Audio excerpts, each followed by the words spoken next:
다 함께 사도신경으로 신앙 고백하시겠습니다. 전능하사 천지를 만드신 하나님 아버지를 내가 믿사오며 그 외아들 우리 주 예수 그리스도를 믿사오니 이는 성령으로 잉태하사 동정녀 마리아에게 나시고 본디오 빌라도에게 고난을 받으사 십자가에 못 박혀 죽으시고 장사한 지 사흘 만에 죽은 자 가운데서 다시 살아나시며 하늘에 오르사 전능하신 하나님 우편에 앉아 계시다가 저리로서 산자와 죽은 자를 심판하러 오시리라.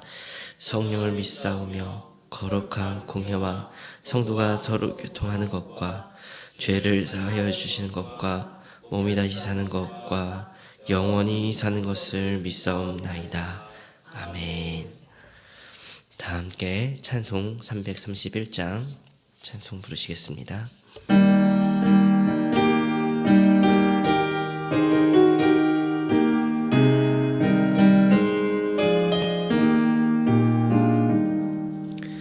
영광을 받으신 만유의 주여 우리가 명령을 따르리라. 베푸신 은혜를 감사히 알고 신실한 마음으로 섬기겠네. 구주의 은혜 주시는 대로 영원히 받들어 섬기겠네. 찬송하겠네 찬송하겠네. 생명을 주시는 구주로다. 구주를 높이고 잘 공경하여 온유한 마음으로 섬기리다. 주 예수 안에서 즐거워하며 충성을 다하여 섬기겠네. 구주의 은혜 주시는 대로 영원히 받들어 섬기겠네. 찬송하겠네 찬송하겠네. 생명을 주시는 구주로다. 예수를 믿고서 늘 사랑하여 참 기쁜 마음으로 섬기리라. 온 마음을 들이 구주를 성원히 섬기겠네. 구주의 은혜 주시는 대로 영원히 받들어 섬기겠네. 찬송하겠네 찬송하겠네. 생명을 주시는 구주로다. 오늘 우리가 나눌 하나님의 말씀은 사도행전 13장 1절부터 3절의 말씀입니다. 사도행전 13장 1절부터 3절의 말씀입니다. 교독하여 읽도록 하겠습니다.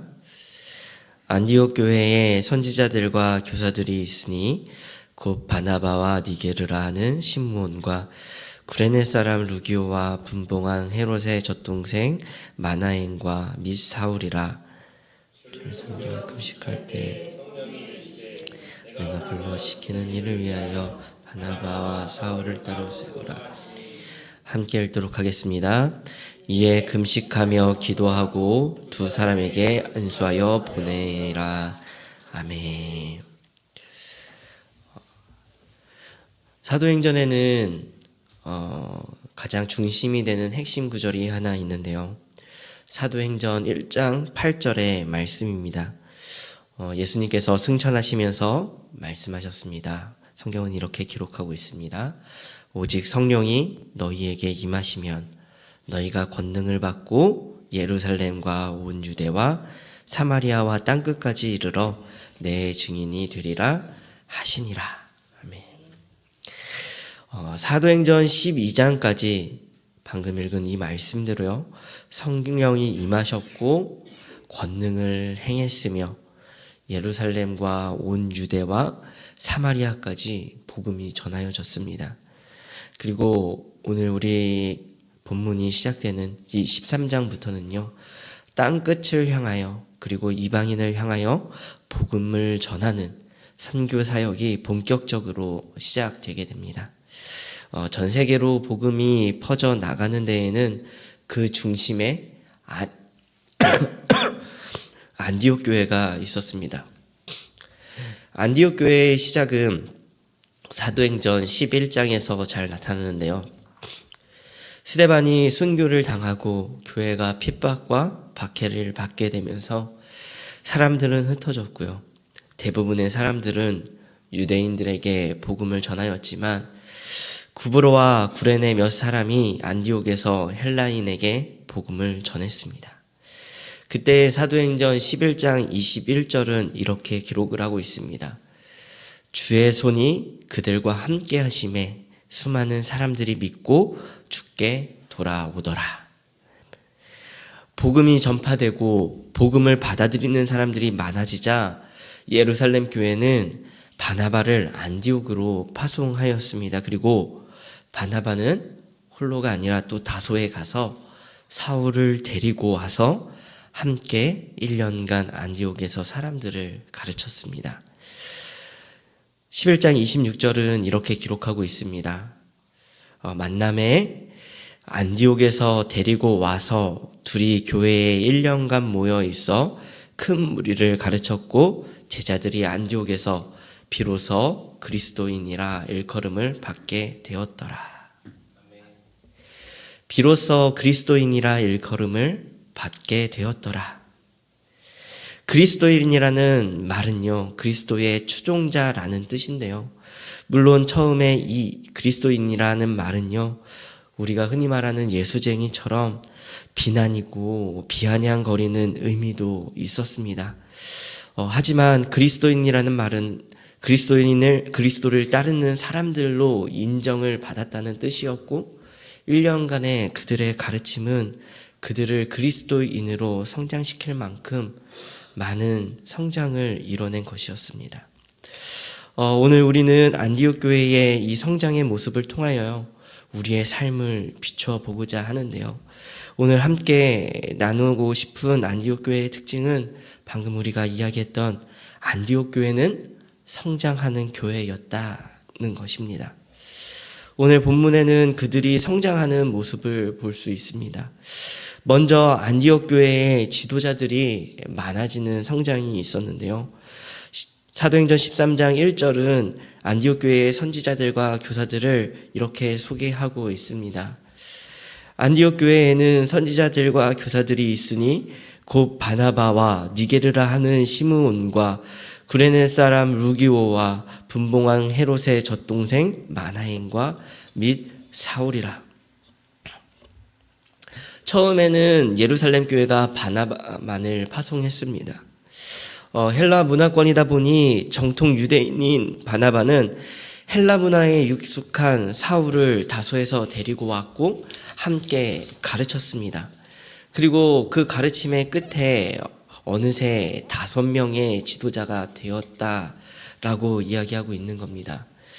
지도자들을 살펴보면 다양한 사람들로 구성되었다는 것을 보게 됩니다. 성경은 그들의 이름을 바나바, 시므온, 루기오, 마나엔, 사울 이렇게 기록하고 있는데요.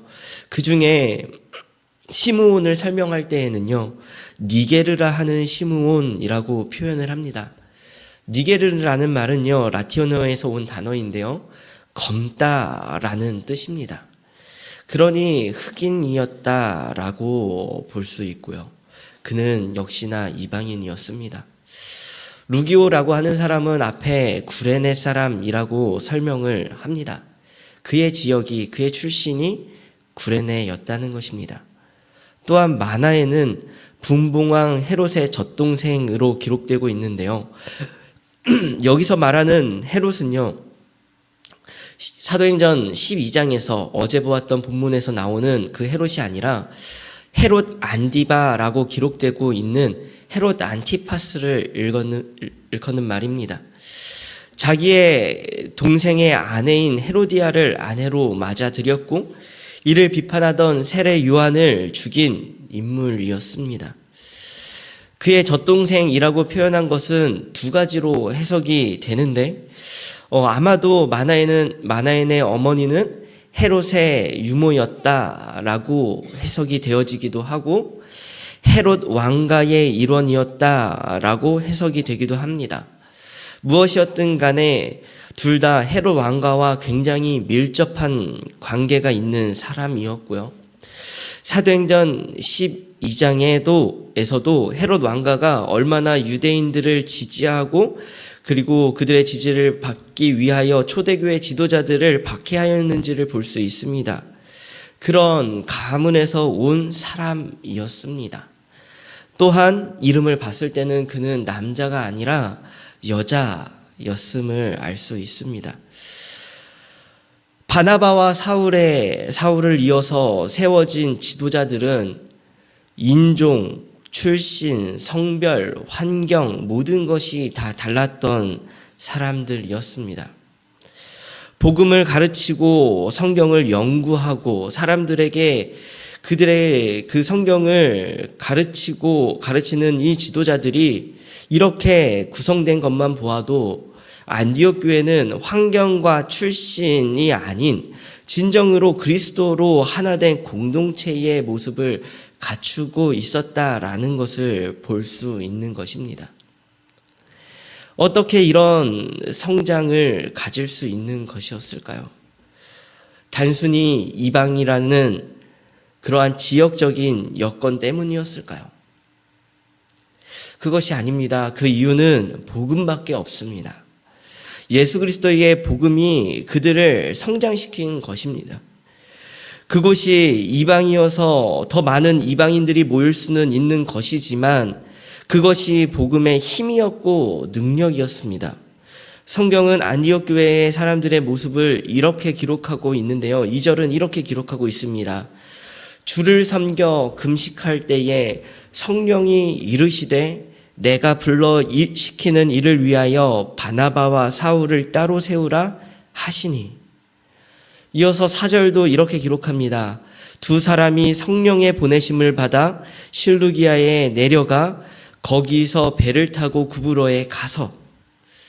안디옥 교회가 성령을 따라 행하였다라는 것을 보여주고 있습니다. 그들은 지금까지 살아온 가치관, 삶의 방식을 내려놓고 성령을 쫓아 행하는 동일한 성령으로 성장하는 교회였다라는 것입니다.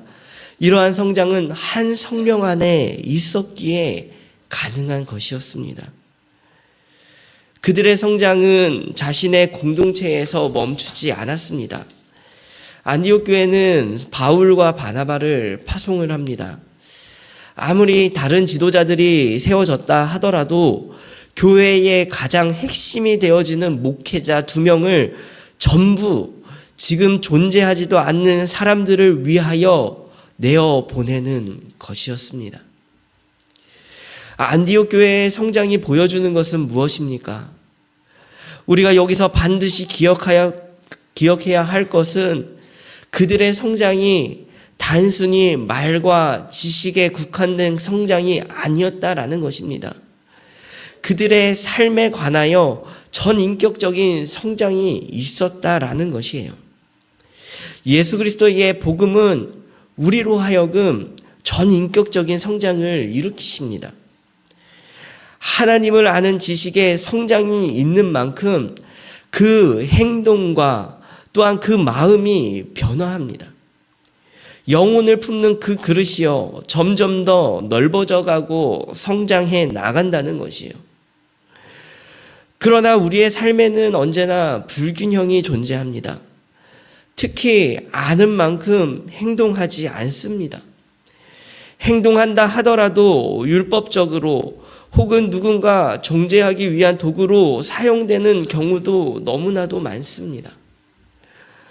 우리는 전인격적인 성장을 바라보아야 합니다. 예수님은 하나님의 나라를 선포하시고 끝내지 않으셨습니다. 하나님의 나라를 이 땅 가운데 실현하셨어요.